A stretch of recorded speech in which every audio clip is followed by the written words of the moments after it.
é o nosso assunto ainda. A gente continua, porque hoje mais cedo, aqui em São Paulo, a Vigilância Sanitária fez vistorias em 4 estabelecimentos comerciais para investigar a venda de bebidas adulteradas com metanol. A vigilância também recolheu muitas bebidas e agora elas vão passar por perícia. Camila Yunes está acompanhando desde cedo essa situação direto aqui da capital paulista. Oi, Camila, boa tarde. Algum desses bares ali, eles foram notificados ou interditados ou ainda não? Oi, Márcia, muito boa tarde para você, para o Bruno, para todos que estão com a gente aqui em tempo real. Ainda não, Márcia, porque essas fiscalizações de hoje foram 4 estabelecimentos, portanto 2 na capital paulista e 2 na cidade de Barueri. Seriam ali distribuidoras que teriam vendido a bebida para um dos bares que foi fechado ontem aqui na capital paulista. Então, como você disse, essas bebidas foram recolhidas para fazer uma inspeção, uma avaliação minuciosa desse conteúdo e a documentação também foi recolhida para saber se está dentro da regularidade. Então, essa foi a operação que aconteceu hoje por parte da Polícia Civil e também da Vigilância Sanitária. A gente lembra que ontem também tivemos operações, 3 bares foram fechados aqui na região metropolitana de São Paulo. Foi um bar nos Jardins, um também lá na região da Moca, na zona leste da capital paulista, e outro bar em São Bernardo do Campo. Então, essas investigações, elas seguirão acontecendo, porque, claro, chama a atenção de todo mundo. A gente traz também, Márcia, a atualização com relação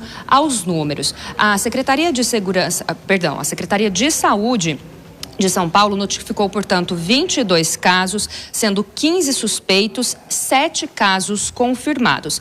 E a gente tem 6 mortes. No entanto, uma morte que foi confirmada exatamente pela intoxicação com metanol aqui na cidade de São Paulo. 4 ainda estão em investigação e agora há pouco também a Prefeitura de São Bernardo do Campo confirmou uma morte. Então, esses são os números que a gente tem com relação aqui ao estado de São Paulo, né? Especialmente toda essa situação que acontece na região metropolitana. Márcia. Agora, Camila, a gente sabe que pode ter uma subnotificação, né? Como é que os hospitais estão se preparando para receber uma demanda maior? Porque as pessoas, mesmo que tenham bebido pouco, se passarem mal, tiverem qualquer sintoma, vão até um hospital realmente por precaução, com medo de uma possível epidemia. Então, seria interessante realmente a gente dizer quais são os principais sintomas e o que a população deve fazer num caso como esse, né? Pois é, Márcia, inclusive eu falo agora deste momento do IANSP, o Hospital do Servidor Público Estadual, e quem vai dar todos esses detalhes sobre como está sendo os atendimentos, né? Como que o próprio hospital está preparado para atender a população e quais os cuidados que a população deve ter, é o diretor aqui do pronto-socorro, o doutor Werley de Almeida Januzzi. Doutor, muito obrigada pela disponibilidade em falar conosco. Doutor, queria começar falando com o senhor a respeito de quais os cuidados a população tem que ter e ficar atenta. Primeiramente, uma boa tarde para Bruno, para Márcia, obrigado pela oportunidade, para toda a audiência da Jovem Pan. Tá? Eu acho que uma das coisas mais importantes aí é o entendimento de qual o consumo de bebida alcoólica que está sendo feito. Então, o entendimento da necessidade, né, do lacre, né? Da condição que essa bebida chega para você, dos locais que estão sendo consumidas. De forma geral, sem sombra de dúvida, é uma crise que nos preocupa. Nós aqui do Hospital do Servidor estamos atentos aos principais sinais e sintomas relacionados à intoxicação precoce, né? E a busca sempre o atendimento de estabilização inicial e entendimento se esse paciente ele foi vítima ou não de intoxicação.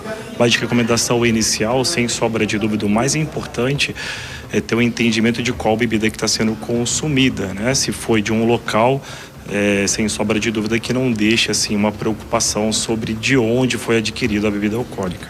Doutor, quais sinais a pessoa precisa ficar atenta, né? Começou a sentir o quê? Qual é o momento de procurar um atendimento médico?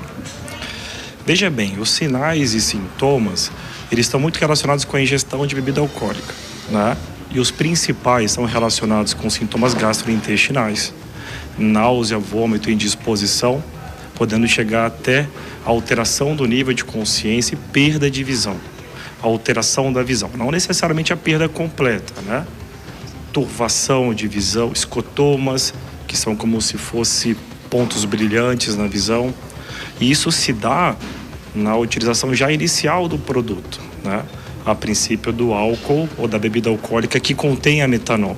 Não necessariamente sendo um sintoma tardio ou um sintoma que coloca uma necessidade, né, de um grande volume, porque a preocupação, né, que traz para a saúde pública é da contaminação e não da bebida pura, com graus diferentes, né, de concentração de metanol. Óbvio, os sintomas são mais precoces ou tardios, mas sintomas gastrointestinais, indisposição, alteração de consciência e turvação visual seriam os pontos cardinais que a gente colocaria para a população em geral. E tem que procurar o quanto antes, né, doutor, para que essa intoxicação não se alastre, assim a gente pode dizer? Sim. Sentiu sintomas relacionados após uso de bebida alcoólica, a recomendação nossa médica é que procure imediatamente o pronto-socorro. Primeiro para confirmação, com testes, né? Só da suspeição, né, Camila, de intoxicação alcoólica por metanol, uma série de medidas como hidratação desse paciente, avaliação de distúrbios eletrolíticos, né, exames laboratoriais para ver impregnação ou como se fosse uma hepatite mesmo, sinais de falência renal, tem uma série de sintomas, que são sintomas obviamente muito gerais, mas que a gente consegue confirmar a nível de pronto-socorro. Perfeito, doutor. Agora, para a gente encerrar, eu queria perguntar como é feito esse tratamento. A pessoa chegou, está com essa suspeita, quais são os protocolos, como deve ser feito o atendimento? Essa pergunta sua é muito interessante.